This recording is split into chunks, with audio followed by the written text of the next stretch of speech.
Hi hello friends, welcome to our channel. ఈరోజు recipe వచ్చేసి cabbage అండి. ఇది చాలామందికి ఇష్టపడరు కదా, పిల్లలు పెద్దలు కూడా. సో ఇందులో ఒక ఇంగ్రీడియంట్ వేయడం వల్ల ఇది చాలా టేస్టీగా ఉంటుందండి. ఫస్ట్ అయితే నేను ఒక క్యాబేజీ తీసుకున్నాను. ఇది 1/2 kg వరకు అయితే ఉంటుందండి. దీన్ని సన్నగా పొడవుగా కట్ చేసి పెట్టుకున్నాను.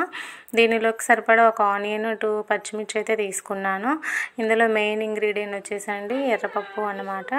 సో దీనివల్లే టేస్ట్ అనేది ఉంటుంది కర్రీకి.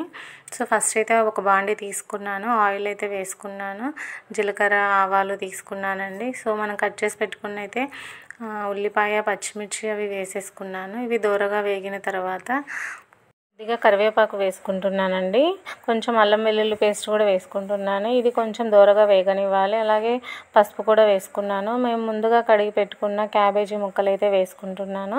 సో ఈ క్యాబేజీ అనేది మెయిన్ కటింగ్ అనేది ఇంపార్టెంట్ అండి. క్యాబేజీ మెయిన్ సన్నగా పొడవుగా కట్ చేసి పెట్టుకోవాలన్నమాట. సో ఫైనల్గా అయితే సాల్ట్ కూడా వేసుకుంటున్నానండి. ఈ క్యాబేజీ అనేది సగం వరకు ఉడకాలన్నమాట. క్యాబేజీ సగం ఉడికిన తర్వాత అయితే ఈ ఎర్రపప్పు అనేది వేసుకోవాలండి. ఎందుకంటే ఎర్రపప్పు త్వరగా ఉడికిపోతుందండి.